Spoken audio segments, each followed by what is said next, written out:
नमस्कार दोस्तों, मैं रण सिंह पवार। आप देख रहे हैं PMF न्यूज़। इस समय हम एक परिचर्चा करने जा रहे हैं, चुनावी परिचर्चा। और चुनावी परिचर्चा में हमारे साथ आज शामिल हैं नड़वा हलके से विधानसभा चुनाव सह संयोजक अनिल गोदारा जी, जो कि कैमरी गांव के रहने वाले हैं। इनसे पहले तो गोदारा साहब, आपका स्वागत है। नमस्कार सभी दर्शकों का और सभी हमारे भारतीय जनता पार्टी के कार्यकर्ताओं को बधाई, दिवाली की हार्दिक शुभकामनाएं और सभी तरह की बधाइयाँ। और भाई रण सिंह, आपका धन्यवाद जो आपने मुझे समय दिया। तो गोदारा साहब, बात करें चुनाव की। आप सह संयोजक रहे, पहले तो आपके अनुभव जानना चाहेंगे कि चुनावी अनुभव कैसे रहे। वैसे तो भाजपा जीत चुकी है तो अनुभव अच्छे ही रहे हैं, लेकिन फिर भी आपका साझा करना चाहेंगे। देखिए रण सिंह जी, असल में अब देश की जो भावना है वो मोदी जी के साथ है। मोदी जी, देश देश मोदी जी। तो निश्चित तौर पर इसमें कार्यकर्ताओं को प्रसन्नता तो होती है जब चुनाव जीतते हैं, क्योंकि चुनाव एक रण की भांति होता है। तो उम्मीदवार उसमें सैनिकों की तरह काम करते हैं। तो जब विजयी पताका फहराते हैं मोदी जी, तो सभी कार्यकर्ता प्रसन्न होते हैं, इसमें कोई दो राय नहीं। लेकिन असल ये है कि अब देश की, प्रदेश की भावनाएं भारतीय जनता पार्टी के नेतृत्व को, जो कि बेशक प्रदेश का हो, राष्ट्र का हो, उसको उनके मनों में, दिलों में स्थान जो है ना लोगों के बन गया है भारतीय जनता पार्टी। मोदी जी की आपने बात की, तो पिछले चुनाव में जो भी चुनाव रहे, 14 का रहा, फिर आपका 19 का रहा, वहाँ मोदी नहीं तो कौन, मोदी मोदी और मोदी है तो मुमकिन है, सब कहा गया। लेकिन जो 2024 का चुनाव लड़ा गया जिस तरह से, तो मोदी एक तरह से गायब नज़र आए, क्योंकि चेहरा मोदी जी का था, लेकिन इतना कार्यकर्ताओं के अंदर, भाजपा के अंदर इतना मोदी मोदी नहीं दिखाई दिया। कारण देखिए, मोदी जी के चुनाव की लहर 2019 में, 24 में कुछ इस प्रकार रही कि ठीक है, 24 के चुनाव में हम कार्यकर्ताओं को थोड़ा अति मनोबल था। यूँ मान लो कि हमें लगता था कि बिना काम करे हम जीत जाएंगे। तो उस वजह से हो सकता है कुछ कमियां हमारे स्तर पे, हमारे काम में रही, आलस रहा, तो इस वजह से थोड़ा नुकसान हुआ। विधानसभा चुनाव हरियाणा के अंदर हुआ तो हालत पतली बीजेपी की, जो मीडिया, सोशल मीडिया और पोल ने दिखाई थी जिस तरह से, तो क्या लग रहा था? देखिए, जो कार्यकर्ताओं का, जो भारतीय जनता पार्टी का काम करने का तरीका है, लोकसभा चुनाव से कार्यकर्ताओं को लगा कि कहीं ना कहीं हमारी भागदौड़ कम हुई और हम अति आत्मविश्वास की वजह से वो चुनाव हमारे नुकसान में गया। उसके बाद कार्यकर्ताओं ने जो 1-1.5 महीना काम किया, उस भागदौड़ का नतीजा था, जो लोगों को शायद हो सकता है मीडिया के माध्यम से कुछ लोग गुमराह हो गए हों, कुछ लोगों को अंदाज़ा ना रहा हो। हम कार्यकर्ताओं को अंदाज़ा था कि हम किस स्थिति में हैं, हम अच्छी स्थिति में थे।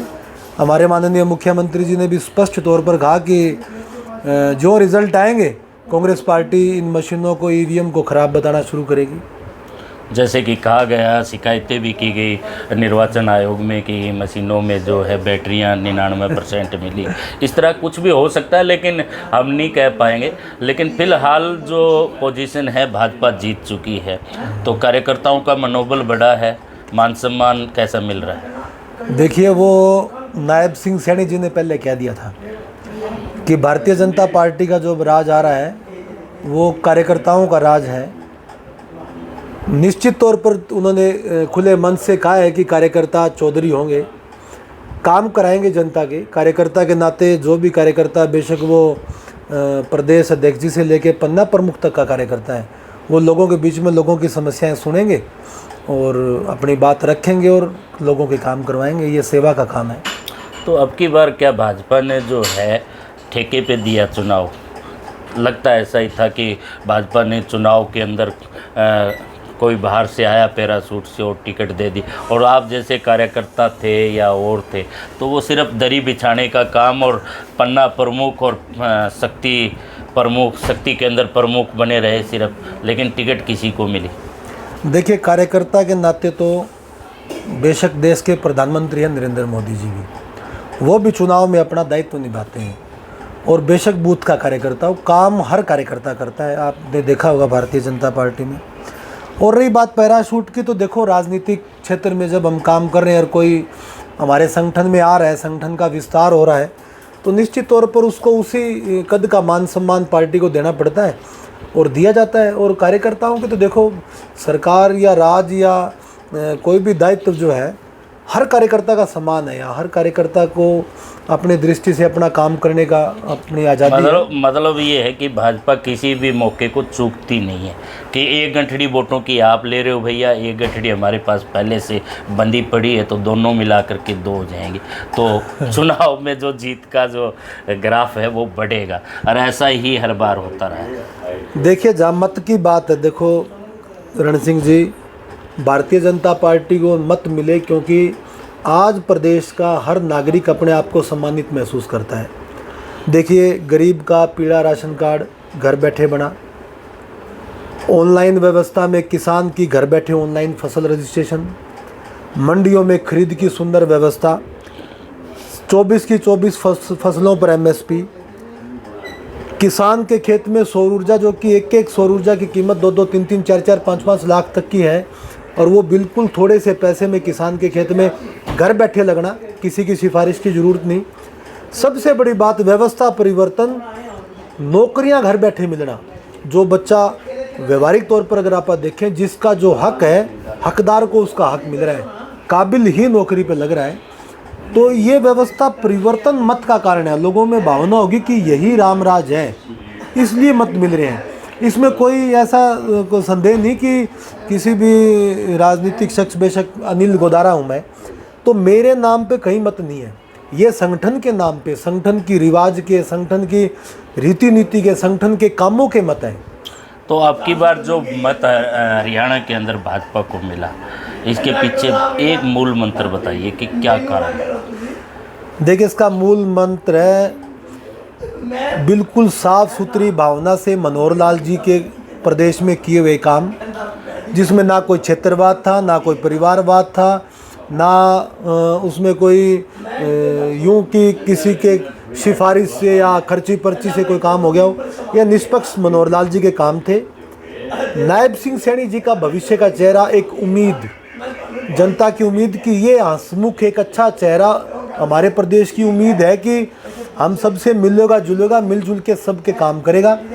तो ये उम्मीद और मनोहर लाल जी की मेहनत, इस वजह से ये चुनाव हम लोग जीत पाए। अभी आपने कहा मनोहर लाल जी के करे हुए कार्य और उसके वजह से जो है सत्ता में जो आपकी बार भाजपा जीती है। मनोहर लाल जी का अगर भाजपा इतना बड़ा चेहरा मानती तो चेंज क्यों किया? देखिए ये भारतीय जनता पार्टी की रीति नीति है। जो कल बूथ अध्यक्ष था वो शक्ति के अंदर प्रमुख होगा, शक्ति के अंदर प्रमुख होगा, वो भविष्य में मंडल अध्यक्ष होगा, मंडल अध्यक्ष होगा वो भविष्य में जिला अध्यक्ष होगा, जिला अध्यक्ष के बाद प्रदेश अध्यक्ष। ये मनोहर लाल जी प्रदेश में थे, अब केंद्र में गए। केंद्र से स्वतः भगवान चाहेंगे तो मोदी जी वाली कुर्सी पर बैठ जाएंगे। तो ये भाजपा में ही संभव है। तो अनिल जी, आपका गांव कैमरी है और कैमरी आपका नड़ोया क्षेत्र में आता है और वहीं आपका राजनीतिक क्षेत्र और कर्म क्षेत्र भी वहीं रहता है। तो बहुत सारे काम पेंडिंग है अभी भी।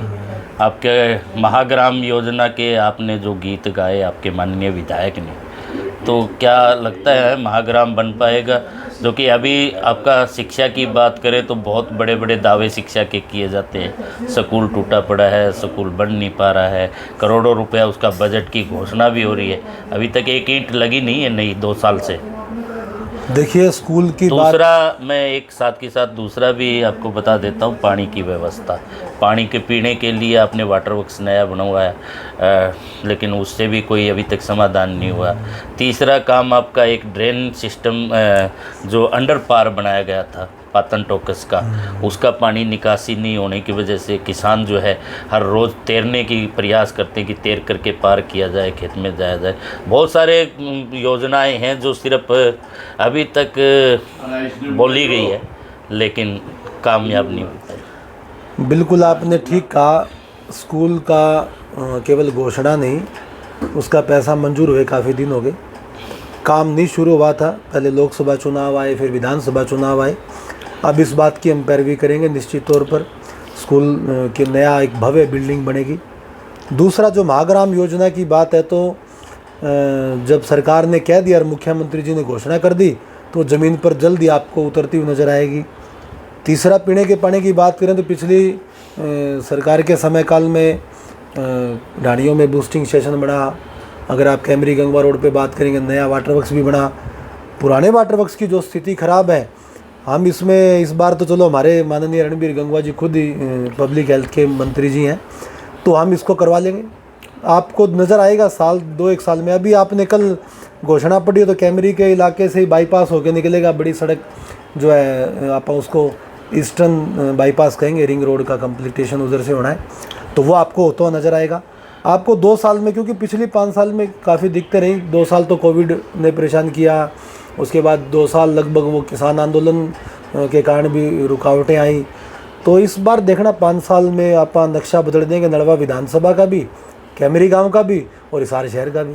तो बड़ी बड़ी बातें तो भाजपा ही करना जानते हैं और आप भी कर लेंगे, क्योंकि जब सरकार सत्ता में आ जाती है तो प्रधानमंत्री मोदी का नाम लेना नहीं भूलते, फिर खट्टर जी का नाम लेना नहीं भूलते। लेकिन एक रोड बनना था हिसार का, डबल इंजन की सरकार में प्रस्ताव हुआ था जिसका रोड बनना था, बजट भी बना था काफ़ी, लेकिन अभी तक वो रोड बनने की कगार पे नहीं है। इस बारे में क्या कहेंगे? कौन सा रोड? ये ऊपर से जो, अच्छा, एलिवेटेड रोड। एलिवेटेड रोड, हाँ, देखो 750 उसका करोड़ का करीबन इसका बजट भी बना करके जनता के अंदर जो है बड़े बड़े अखबारों में हेडिंग दे करके दिखाया गया था कि देखिए ये सुनहरा रोड ऐसा बनेगा। देखिए, इसमें कोई दुराई नहीं, एलिवेटेड रोड की चर्चा थी। अब वो किस, कहाँ और क्या उसका चल रहा है, मुझे उसके बारे में देखिए पूरी जानकारी नहीं है। मैं आपको जानकारी लेकर रण सिंह जी फ़ोन करके ज़रूर बताऊंगा कि उसकी क्या स्थिति है और भविष्य में उसकी क्या योजना है, क्योंकि बिना किसी बात का पता हुए कुछ भी कहना ठीक नहीं होता। मतलब आपने हवाई जहाज़ उड़ाते हुए 10 साल हो गए हैं, उड़ेगा कब वो पता नहीं है। सरकार तीसरी बार बन चुकी है, शायद उड़ भी जाए, लेकिन एलिवेटेड रोड का सपना दिखाया, उसकी योजना का थोड़ा सा हमें पता चलेगा तो हम जनता तक उस योजना को ज़रूर लेकर के आएंगे कि ठंडे बस्ते में वो योजना या फिर उस पर वर्क हो रहा है। तो फिलहाल के लिए हमारे साथ में अनिल गोदारा। अगर हवाई जहाज़ की रण सिंह जी मैं बात करूँ आपको, देखो मैं कॉलेज टाइम में एनसीसी का कैडेट रहा हूँ।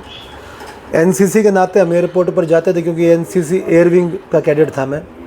एक पुराना बिना इंजन का टूटा हुआ ग्लाइडर वहाँ खड़ा रहता था, पीले कलर का। उस दौर में। आज की अगर मैं बात करूं तो आप वहाँ देखेंगे कितनी बड़ी हवाई पट्टी, शायद आप लोगों ने विजिट किया हो, सारे शहरवासियों ने ना किया हो। डॉक्टर कमल गुप्ता जी का सपना है एयरपोर्ट, उस सपने को 60% कमल गुप्ता जी अपने प्रयासों से पूरा कर पाए हैं। 40% क्योंकि समय अनुसार होना है, कुछ चीज़ें बंधन है, ब्यूरोक्रेसी का बंधन है, पैमानों का बंधन है।